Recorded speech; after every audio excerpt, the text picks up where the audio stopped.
골든라이프 아카데미 생활법률 4회차 교통사고 및 의료분쟁에 대한 손해배상에 대해서 알아보겠습니다. 오늘 강의를 맡은 손지영 변호사라고 합니다. 네, 우리 일반 생활할 때 조금 타인과 관계에서 문제가 생겼을 때 법대로 해 라고 말씀하시는 경우 가끔 있습니다. 야, 너의 잘못으로 내 자전거가 부서졌어. 내 차가 부서졌어. 이 차 어떡할 거야? 하면 우리가 이제 기본적으로 생각하는 것이 보험이 들어있다면 보험 처리를 하게 되죠. 예, 보험 처리를 하게 되면 이 차를 새 것으로 만들어주는 돈을 배상하게 되는 경우가 대부분입니다. 기본적으로 사람과 사람 간의 관계에서 타인으로 인해서 손해가 발생되었을 경우에 이 손해에 대한 회복을 손해배상이라고 하고요. 대한민국 민법에서는 다양한 종류의 손해배상 책임을 규정하고 있습니다. 예, 특히 이번 시간에는 고의나 과실로 인해서 타인에게 손해를 가한 자는 그 손해를 배상할 책임이 있다라는 불법 행위에 대한 손해배상에 대해서 알아보려고 합니다. 예, 우리 이제 교통수단에 대한 내용들 많이 이제 알고 계시죠? 최근에 코로나 때문에 뭐 대중교통을 이용하시는 분들이 좀 힘들고 또 이제 좀 줄었다라고 하시기도 하는데, 어쨌든 우리가 이제 생활을 하는 데 있어서 교통이라는 것은 뗄래야 뗄 수가 없는 부분이겠죠. 차량을 운전하신다거나 또 대중교통을 이용하실 때 택시를 타거나 버스를 타거나 또 우리 아이들 같은 경우에 자전거를 이용한다거나 최근에 이제 전동 킥보드를 이용해서 이제 이동하는 경우에 뭐 굴착기에 부딪혀가지고 사망사고 일어나는 경우도 있었는데, 사실 우리 생활 속에서 교통사고라는 것이 굉장히 다양하게 발생됩니다. 또 자가 차량을 이용하시는 경우에는 내가 차량을 운행하고 있는 사람으로서 다른 타인에 대해서, 타인의 차나 사람에 대해서 사고를 일으키는 가해자 입장이 되시기도 하고요. 또 나는 아무 잘못이 없고 자동차를 안전하게 운행하고 있었을 뿐인데 다른 운전자의 사고로 인해서 차량 사고의 피해자가 되시기도 합니다. 그런데 이 교통사고의 특징이 운전 업무를 하는 과정에서 생기게 되는데, 실제로 이 사고를 예상한다거나 고의로 사고를 내는 경우는 드물죠. 즉 이제 고의가 아닌 이제 과실로 생기는 경우인데, 운전 업무를 할 때는 안전하게 또 주의를 다해서 운전을 해야 되는 의무가 있기 때문에 그 의무를 저버린 것에 대한 손해배상을 지게 됩니다. 여러분들, 이 손해가 발생되었을 때 이 손해의 종류가 어떤 게 있다고 생각하시는지, 예, 대부분 이제 많은 질문을 하시면서 이게 손해예요, 손해가 아니에요 라고 많이 질문들 하십니다. 제가 오늘 이제 여기 계신 분들에게 이제 여쭤보고 싶은 이제 부분인데, 실제로 손해는 굉장히 다양한 부분을 포함을 하고 있습니다. 어떤 학생이 이제 택시를 타고 가다가 차 사고가 나게 돼서 다치게 되었는데요. 만약에 이 학생이 차량 뒷좌석에서 택시를 타고 있었고, 뒤에 차량이 이 택시를 이제 쳐서 아이가 뒷좌석에서 앞좌석 쪽으로 몸이 기울면서 무릎이 앞좌석에 있는 이제 좌석에 부딪혔단 말이에요. 그러면 이때 이제 무릎이 다쳤을 거라고요. 이때 이제 치료비가 발생되겠죠. 그래서 기본적으로 이 아이가 이제 다쳤을 때 이 다친 것에 대한 회복을 하는 치료비가 당연히 발생되게 됩니다. 이 치료비라는 것은 재산적인 손해가 발생된 부분이겠죠. 또 만약에 차량 사고로 인해서 사망을 하셨다면 이 사망하신 분에 대한 장례비 이런 거 발생이 되게 됩니다. 또 내 차가 수리를 해야 될 상황이 생겼다면 이 피해 차량에 대한 수리비도 적극 재산적인 손해될 것이고, 이 손해의 경우에는 불법 행위, 이 교통사고로 인한 손해이기 때문에 적극적인 손해라고 보시면 되겠습니다. 그런데 이것과 조금 다른 특징을 가진 것으로서 치료를 하는데 내가 몸이 너무 아파서 힘들었다라든지, 또 정신적인 어떤 부분, 뭐 정신과적 치료를 받았다든지, 또는 이제 뭐 가끔 이런 말씀 하시는데 너무 힘들어가지고 머리가 다 빠졌다 이렇게 하시는데, 사실 이제 이런 거는 표현은 달리 하시겠지만 정신적 손해라고 해서 위자료의 부분도 손해에 포함이 되고, 실제로 사고에 대한 손해배상을 청구할 때 정신적인 손해, 위자료의 부분도 청구를 하게 됩니다. 이와 조금 다른 특징을 가진 손해도 있는데요. 이러한 어떤 불법행위, 사고가 없었더라면 아이의 생기지 않았을 어떤 이제 부분인데, 이 불법 행위 때문에 이제 내가 손해를 봤다. 불법 행위가 없었더라면 얻었을 이득에 대해서 보상을 해달라는 부분이 이제 일실수입에 대한 부분인데요.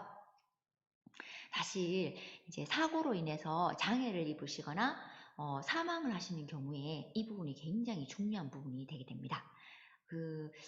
우리가 사고를 이제 어떤 가해자가 될 수도 있고 피해자가 될 수도 있겠지만, 이제 가해자가 되었다라고 한번 산정을 해봤을 때, 어떤 내 사고로 인해서 피해를 보신 피해자가 어떤 직업을 가지고 어떤 일을 하시는 분인지 우리 모르잖아요. 그런데 이제 그분이 어떠한 그 직업을 가지시고 또 소득을 가지시고 기능이나 자격이 있었냐에 따라서 이분이 원래 얻었을 이득이 달라지는 거죠. 그 피아니스트께서 이제 그 차량 운전하시다가 다른 사람 잘못으로 사고가 일어나게 되고 손가락을 다치게 됩니다. 그러면 이분이 오늘 예를 들어서 그 연주회를 해야 되는데, 이분이 연주회 한 번으로 인해서 얻는 이득이 예를 들어 1억이라고 한번 생각해 보십시오. 우리 대부분 일반적인 우리 근로자들이 하루 일해서 1억 벌지 못한단 말이에요. 근데 이분은 사고로 인해서 원래는 사고가 없었더라면 얻어야 될 이득이 1억, 오늘 연주회를 해서 1억을 벌어야 되는데 손가락이 아파서 이제 다쳐서 사고로 그 연주회를 하지 못했고, 불법 행위로 인해서 원래라면 얻어야 될 이득을 이제 얻지 못했기 때문에 이것에 대한 손해를 사고 가해자에게 요청하게 되는 겁니다. 그래서 일실수입이 굉장히 중요한 부분이고, 실제 이 교통사고로 인한 손해에 대한 손해배상 청구 소송까지 이어지는 경우는 대부분 이제 일실수입이 개입된 경우가 많습니다. 치료비라든지 기본적인 이제 물건에 대한 그 수리비라든지 이런 것들은 별로 크지 않은 경우가 대부분입니다. 치료를 하기 위해서 교통비 왔다 갔다 하는 거 해도 사실 큰 금액이 나오진 않는데, 예를 들어서 이제 사고로 인해서 사망을 하시는 경우, 이분이 젊으신 분이라면 기대여명이라고 해서 돌아가시기 전까지 이분이 살아계셨더라면 벌었을 돈에 대한 일실수입, 또는 이분이 직장을 다니고 있는데 만약에 사고가 일어나지 않아서 돌아가시지 않았더라면 평생 일을 하셨을 것이고, 이것으로 인한 퇴직금, 일실퇴직금에 대한 청구를 하게 되었을 때 이 금액이 굉장히 큰 금액의 경우가 많겠죠. 예를 들어서 지금 30살이시면 기대 일할 수 있는 나이가 65세로 잡았을 경우에 35년간 일하는 돈을 청구를 한다고 했을 때, 사실 피해자 입장에서는 이제 피해자가 돌아가셨다라면 주로 이제 피해자의 가족들, 그러니까 이제 사망하신 분의 상속인분들이 소송을 진행하게 되는데, 상속인들 입장에서는 당연히 이 돈 우리가 꼭 받아야 된다라고 주장을 하시겠지만, 또 이 사고를 일으키신 가해자 입장에서는 이렇게 많은 돈, 내가 그분이 그런 분인지도 몰랐는데 너무 억울하지 않아요? 라고 이제 주장하는 경우가 있는데, 실제로 이제 법원에서 일실수입의 이제 입증에 대한 부분들이 굉장히 다툼이 많고, 이것이 인정이 된다면 적용되는 경우가 많지만, 또 당연히 기대될 수 있는 통상 손해가 아닌 특별한 손해의 경우에서는 법원이 제한을 하고 인정을 해주는 경우가 많습니다. 또 교통사고의 경우에 대물 피해가 아니라 신체에 대한 피해가 발생되었을 경우에는 이 신체 손해에 대한 입증을 하게 되는데, 제가 알고 있는 어떤 분은 척추에 이제 조금 문제가 있어서 요추간판 탈출증으로 계속적인 치료를 받아오신 분이셨어요. 그런데 이분이 사고로 인해서 뒷차량이 앞차량을 이제 박은 상황에서 앞차량이 타고 있으셨던 분인데 허리에 엄청난 충격을 느끼셨다고 해요. 그런데 병원에 가서 치료를 받게 되면 그 병원에 이제 의사 선생님이 진단을 주로 해주게 되고, 그것을 이제 법원에 내게 되고, 또 단순히 나를 치료하고 있는 의사 선생님의 진단은 객관성이 없다라고 해서 법원이 지정하는 감정병원에서 다시 진단을 받게 되기도 하는데요. 실제로 가장 큰 문제가 당신이 가지고 있는 현재 허리의 상태는 확실해요. 문제가 있습니다. 요추간판 탈출증이 더 심해졌다. 지금 소염 진통제 치료를 계속 받고 있고 수술도 필요하다, 시술도 필요하다라는 것은 확실한데, 사고로 인한 이 어떤 현재 상태가 얼마나 더 가중되었는가에 대해서 굉장히 입증하기 어려운 경우가 많습니다. 의사 선생님들에게 진단이나 감정을 의뢰했을 때 현재 상태에 대해서는 감정이 확실하게 나오지만, 사고 시점과 지금 이 상태에 대한 어떤 기여가 확실하지 않는 경우가 많죠. 기왕증이나 체질적인 소인이라고 우리 이제 법률적 용어로는 말을 하게 되는데, 이제 그 사고로 인해서 이분이 다친 것이 아니라 원래 가진 질병에 대한 부분이기 때문에 교통사고로 인해서 손해에 대한 금액 전부를 배상하는 것이 아니라 일부만 배상해야 된다는 주장들을 하게 되고, 이에 대한 갈등이 있게 됩니다. 그래서 가장 중요한 거는 원래 기왕증이 있으셨다 할지라도 최대한 빨리 그 의료진에게 이제 진단을 받으시고 지금 원래 상태와 추후 상태에 대한 입증에 대한 부분을 조금 많이 이제 조사를 받으셔서 그 검사를 받으시는 것이 중요하고, 이에 대한 인과관계를 주장하는 것이 중요한데, 실제로 당신이 어떠한 사고를 일으켜서 이제 특히 여기 경우에는 교통사고를 일으켜서 내가 지금 손해를 발생하게 되었는데, 요 사이에 어떤 금액을 우리가 주장을 하게 되면 실제로 인과관계가 있었는지 없는지에 대한 여부는 그 손해를 주장하는 피해 금액을 주장하는 원고에게 있기 때문에, 이제 이 부분이 이제 그 피해를 입으셨을 경우에 굉장히 중요한 부분이 됩니다. 특히 피해를 입으신 분들 입장에서는 굉장히 이제 억울하신 경우가 많죠. 그 사람이 몸이 다쳤다거나 어떤 이제 상황에 어떤 그런 문제가 생겼을 때는 사실 이걸 돈으로 해결하고 싶은 것보다는 아예 이 사고가 없었던 상황으로 돌아가고 싶은 게 피해자들 대부분의 마음일 것입니다.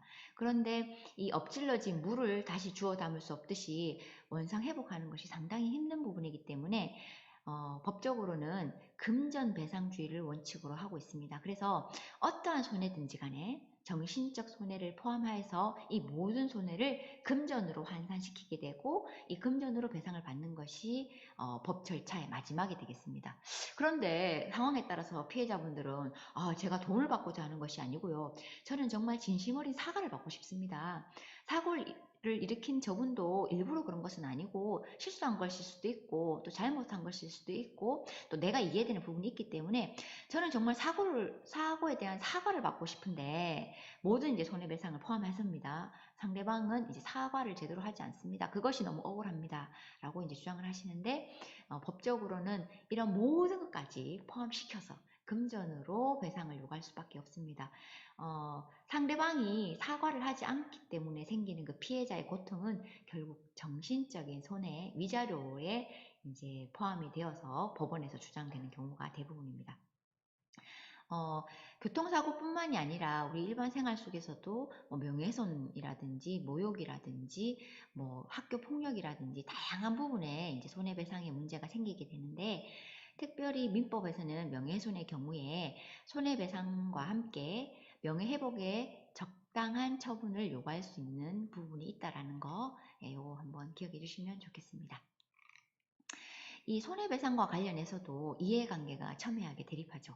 우리 처음 시간에서부터 계속 이제 사람과 사람 간의 관계에서 입장이 다르고 이해관계가 달라서 이제 서로가 서로의 입장을 정하는 그 법률 관계에 대해서 계약서를 작성하게 되고, 이 계약서를 작성할 때 법이 기본적으로 사적 자치에 따라서 자유를 부정하고 있지만 법이 특별하게 규정하고 있는 이해관계의 어느 부분을 규정하고 있는 부분이 있다면 그에 따르는 경우가 이제 있다라는 거 말씀드리고 있는데, 사실 교통사고의 경우에 피해자와 가해자 입장이 굉장히 첨예하게 대립되는데, 과거에는 조정이나 합의를 통해서 해결을 하는 경우가 많죠. 피해 있더라도 정말 잘못했습니다, 죄송합니다 하고, 뭐 피해 회복 얼마 정도 될까요? 뭐 교통비라든지 치료비 그리고 한약값 얼마 정도 해서 이렇게 주고받고 하는 경우가 대부분이고, 또 이제 보험회사에 보험이 가입되어 있는 경우에는 보험회사를 통해서 이제 이것들이 해결되는 경우가 대부분이었는데, 최근의 경우에는 이 손해를 산정하는 방법들이 이해관계가 첨예하게 대립이 되는 겁니다. 그래서 이제 판례들도 많아지고 다툼들이 많아지기 때문에 뭐 사망사고의 경우라든지 이제 상속인이 발생되어서 이해관계가 첨예하게 대립됐다라든지, 또 이제 그 신체 감정에 대한 부분 우리 교통사고에서 이야기를 했는데, 의료에 대한 부분도 이제 분쟁이 많이 이제 일어나게 되는 경우가 있습니다.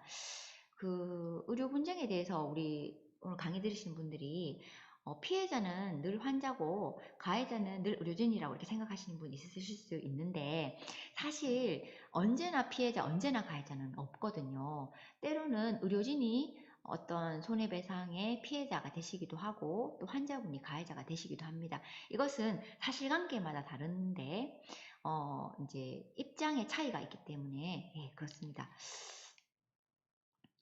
예. 의료 분쟁의 경우에 이제 조금 이제 우리가 알아볼 필요가 있는 것이 그 이제 우리가 수술을 하게 되거나 이제 치료를 받게 됐을 때 우리가 이제 서명을 하게 되잖아요. 그래서 이제 부작용이 발생될 수 있고 또 이 사고의 성공 확률이 얼마나 될 수 있는가에 대한 이제 논의를 하게 되는데 제가 알고 있는 분 중에 이제 한 분은 치료를 받으시는 과정에서 병원에서 감염이 되는 상황이 생겼거든요. 그런데 이제 이 감염되신 분께서 굉장히 연로하시고 치매가 있으시기 때문에 이분들의 가족들이 늦게 이 상황을 알게 되는 거예요. 그런데 애초에는 이 감염이라는 것이 어르신의 어떤 기왕증, 지금 현재적 건강 상태라든지 또 이제 면역력이 취약한 부분 때문에 생겼다라고 이제 생각을 해서 피해자와 피해자 가족, 이제 병원에서 제대로 관리를 못해서 감염이 된 부분에 대한 주장을 못했다라고 이제 생각을 하시고 추후에 이제 의료진에 대한 어떤 주의 의무 위반이라든지 우리 업무에 대한 문제를 주장을 하시게 되었는데 가해자로 의심되고 있는 의료진 측에서는 이를 처음에는 인정을 하시다가 추후에 이것에 대해서 이제 부인하시는 상황이 되게 됩니다. 결국은 이제 분쟁이 하루 이틀 만에 시작되는 것이 아니라 어떤 상황과 사건을 통해서 천천히 진행이 되기 때문에 이 상황에 따른 어떤 서면에 대한 합의라든지 이야기라든지 내용들이 규정이 될 필요가 있는데 대부분 우리가 뭐 어떤 시술을 하기 전에 뭐 서면을 작성한다든지 아니면 상대방이 말이 달라졌을 때 녹음을 하기 시작한다든지 등등으로 이제 어떤 상황에 대한 흐름에 어떤 적절한 증거나 입증을 못하는 경우들이 굉장히 많게 됩니다. 또 장애가 있으시거나 또 이제 스스로 자기 권리를 확보할 수 있는 주장을 하기 어려운 어떤 어르신이거나 하는 경우에는 피해 사실이 추후에 발견되어서 상황을 입증하기 힘든 경우 굉장히 많습니다. 또 이제 의료 분쟁의 경우에는 전문가들이 이 시술을 하는 어떤 적극적으로 건강을 회복시키기 위한 이제 의료 업무 과정이 생긴 것이기 때문에 사실 이것에 대한 어떤 고의가 있었는지 과실이 있었는지 입증하기 굉장히 어려운 부분들이 많아서 사실 이제 갈등이 많게 되는데 이것들을 입증하는 이제 과정에서 제일 많이 나오는 것들이 이제 서류에 어떠한 내용이 있었는지 동의를 받았는지에 대한 부분이기 때문에 의료진이 피해자가 되거나 가해자가 되거나 뭐 일방이 되는 경우는 없고 여러 상황이 생길 수 있기 때문에 이 모든 상황의 이해관계에 대한 조정이 필요하다고 볼 수 있겠습니다. 예, 오늘 이제 자동차, 자전거, 대중교통, 이동수단으로 인한 손해배상에 대한 부분 알아보았는데요.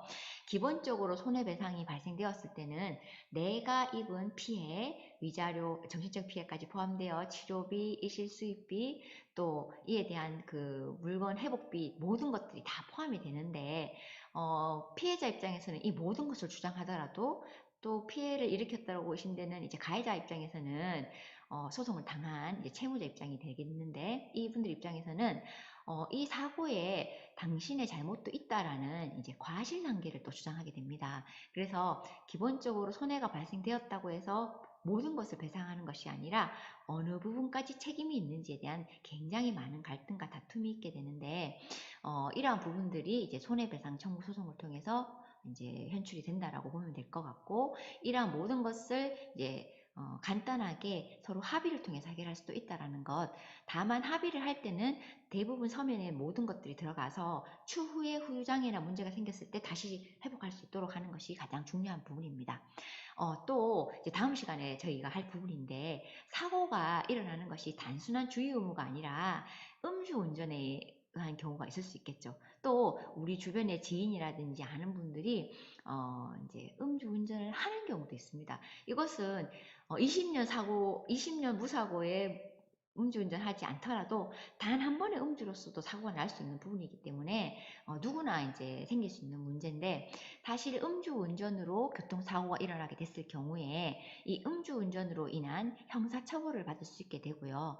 또 음주운전 사고로 인한 피해자에 대해서 손해배상, 민사적인 문제가 될 수 있게 되며, 또 우리가 기본적으로 운전을 할 수 있다는 것은 그 면허를 취득한 것이기 때문에 이 면허의 정지와 예, 그 음주운전 면허 취소에 대한 그 이제 그 행정적인 모든 부분이 문제가 되는 부분입니다. 그래서 다음 시간에는 형사, 민사, 행정 모든 법적인 분쟁 사례를 이해할 수 있는 강의를 하려고 합니다.